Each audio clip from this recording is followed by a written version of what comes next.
Give you an update on where we stand today. We continue to care for high record levels of COVID positive patients. Today we have 115 COVID patients admitted to the hospital. We have remained above the 110 mark for now a couple weeks, over a couple weeks. 41 of those patients are in critical care, 17 are on ventilators, and this is reflective of the higher acuity or illness levels of COVID patients. And it continues to stress our resources, especially in our critical care unit with almost twice the normal capacity that we're seeing. Dr. Scoggins in a minute will share a little bit more on our critical care and clinical circumstances. But I wanted to let you know hospitals in Spokane and throughout the state of Idaho also remain very busy with limited capacity for transfers or new admissions. A bit about our staff. Again, they continue to go above and beyond. They are working diligently. They are very committed to our patients and our community. But we are still short to meet that additional surge and meet the demands of all this capacity.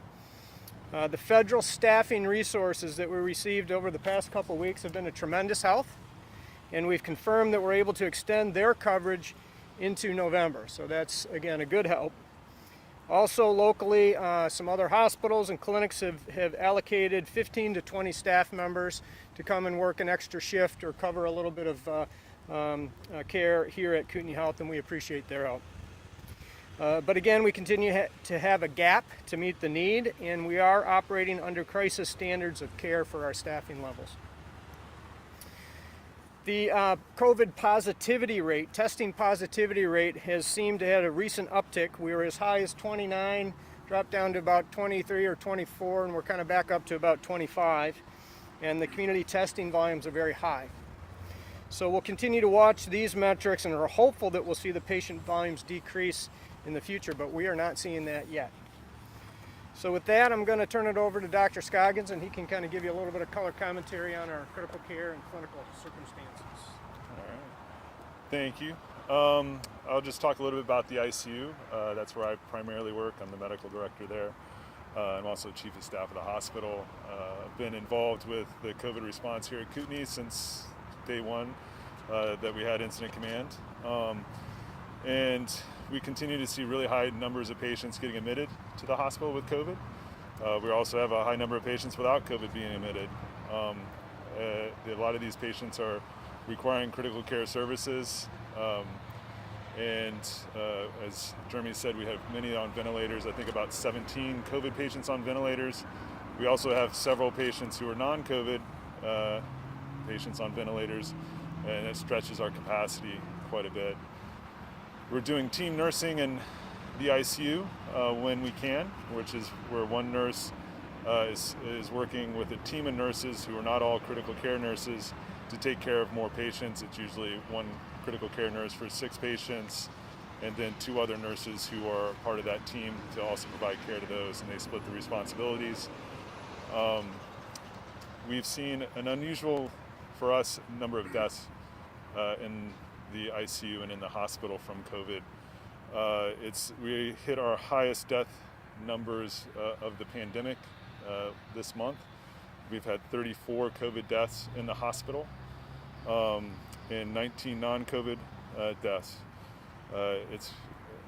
From my standpoint, it's been disheartening to see these patients die. Several of them are younger. They're patients that we get to know.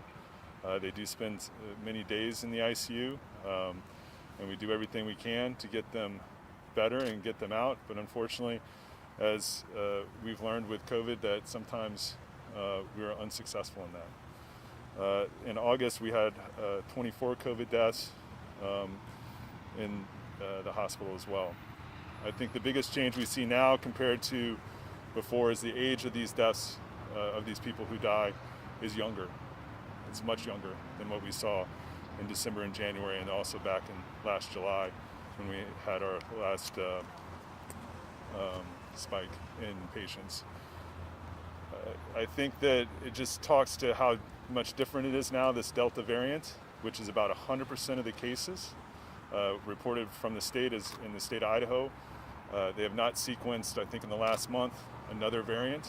It's all Delta, and this Delta variant is much sicker. It makes people much sicker, and requires much more resources from an ICU standpoint. I think the volumes have been just incredible of how many patients that we're seeing. I'm always surprised, and I'm hopeful that we'll see numbers decrease, but with our positivity rate as high as it is, that usually predicts to more admissions to the hospital and to the ICU. We're still taking care of patients in non-traditional places in the hospital. I think that we really haven't seen a decline in the patient numbers, as Jeremy said. I think that, to me, I never thought we would get to this point to where we had this many COVID patients in an ICU setting when we thought about these plans over a year ago. And I really doubted we'd ever get there, but we're definitely there now, and still trying to think of what do we do next. So I'll leave it at that. And Any questions? any questions? Doug Smith.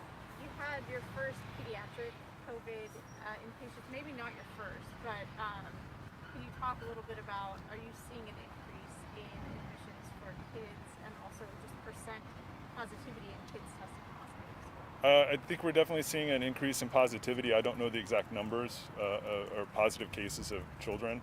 And we are seeing more admissions to the hospital with pediatrics. I also don't know the exact numbers of that. I know we have one or two in-house right now. And that is something new. And they're sick.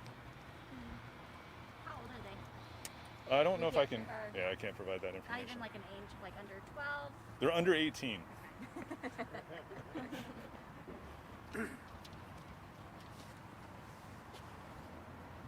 Is the Department of Defense team also staying till November as well Yes. as the contracted workers? Yeah, and I will say that's been an incredible help to us in the ICU. They provide nurses and also 2 critical care docs. One of them is working every day, and that's been an incredible help to us. And I also know the hospitalists. There's 2 hospitalists that they provided that have also been a great benefit. Can you just clarify the deaths?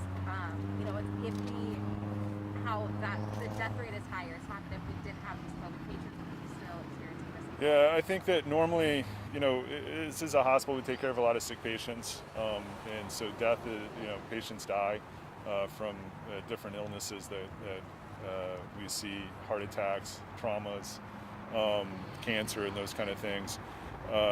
This is much higher than what our normal rate is. We've never, I think, ever seen this high of a death rate of patients, especially from one disease.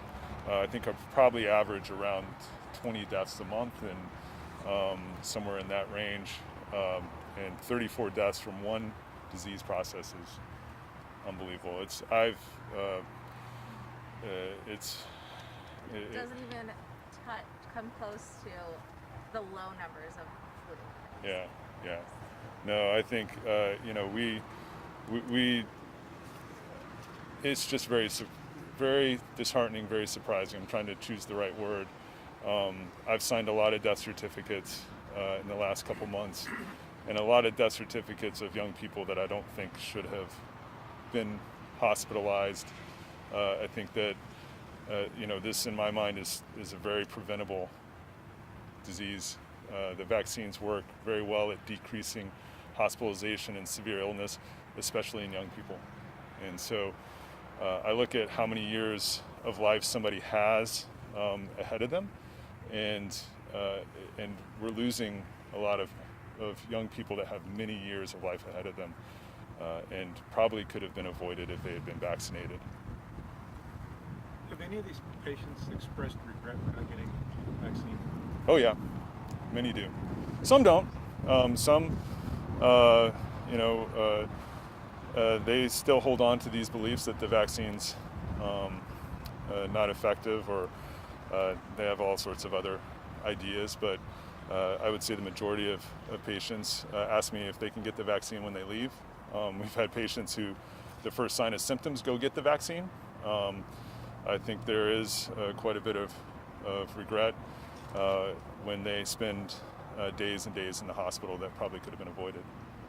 Getting the vaccine at first signs of symptoms, does that help?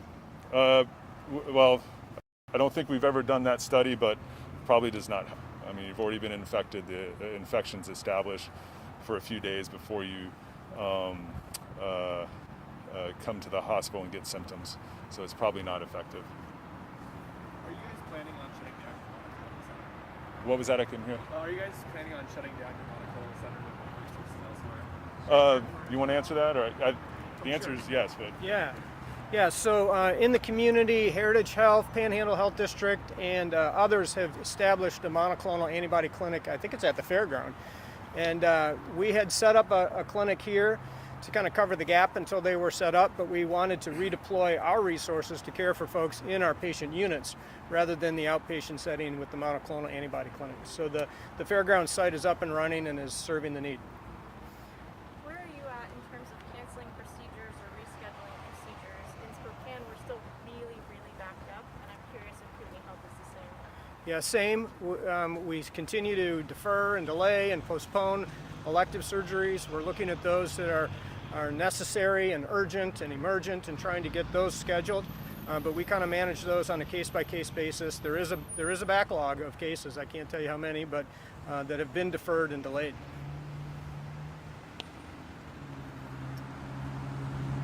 Any other questions? Yeah, the pediatric portion of it. So I just saw it on your website. So you guys have cared for pediatric patients before, but now you're just reporting them on the website. Yeah. yeah, we wanted, I think, to be transparent in that. So. I have one more question just about communicating with patients and patients' families. We're sort of seeing the impact of misinformation quite literally on people's lives, but what I've been hearing from healthcare providers is they're having to have really long conversations with family members who either are asking for different types of treatment or, in some cases becoming, patients becoming combative or violent or those types of things. I'm curious if you can talk a little bit about that, how you're sort of fortifying your teams, if you've had to beef up security, those types of things. Yeah, I think that that's been going on from the very beginning of the COVID pandemic. There's been, unfortunately, a lot of information and a lot of it not very good, and it started from the very beginning. I can remember we had the hydroxychloroquine treatment that was being touted in the very beginning, and a lot of people jumped on that. And in fact, after we studied it and did trials, it was shown to be harmful and not effective at treating COVID. And so we do get requests. Some of them are quite interesting. I think the biggest one we've gotten is for ivermectin, which is really kind of in that hydroxychloroquine realm. It's not a proven therapy. There's some trials out there that talk about its benefits, but they're really poorly done. And the medical community, including the FDA, the maker of ivermectin, almost every medical society has said it should not be used in COVID treatment and is not effective. There may be some more trials that come out that hopefully clarify that. I know that they're ongoing. But as a physician, we have to take in the risk and benefit, and especially in ICU patients that I care for. A lot of times you can do harm with medications, and so we try to stick to what have been proven to be effective in well-designed clinical trials, and it's definitely taken a lot of time, especially with some families. Some families, once we explain it to them, they're fine with it. Some are not, and we try to do the best we can to educate people. And I think the key message is that probably wouldn't have to have those conversations if they gotten vaccinated, which is also another treatment or prevention measure that has been well documented, well studied, has great science behind it in decreasing infections and hospitalizations. And millions of Americans have received it. Millions of Americans have received it and done well with it. Very few complications, especially when you compare it to other treatments that we do in medicine. that are well accepted. It's one of the safest treatments that we have, and as most vaccines are, and have the greatest benefit. Anything else? All right. Awesome. Well, thanks, guys. Thank you guys. Thanks, Jeremy. Thanks, Dr. Good job. Scoggins. Thank you.